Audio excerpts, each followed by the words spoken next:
Hey everyone, and welcome back.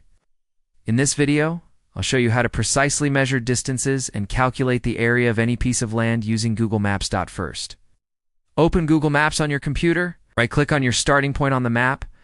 A menu will pop up, select Measure Distance. Now, to measure a straight line distance, just click on your next point. A line will appear showing the total distance. You can keep clicking to add more points and measure a complex path to measure.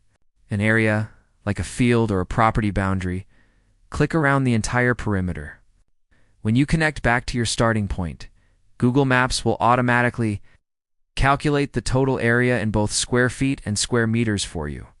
You can drag any point to adjust your measurement, making it super accurate. On your phone, the process is similar, but uses a slightly different method. Tap and hold to drop a red pin, then swipe up the place card at the bottom. Select Measure Distance, move the map to your next point, and tap Add Point to see the distance. And that's it.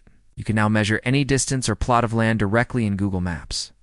If you find yourself using this for a project, let me know what you're measuring in the comments. See you in the next one.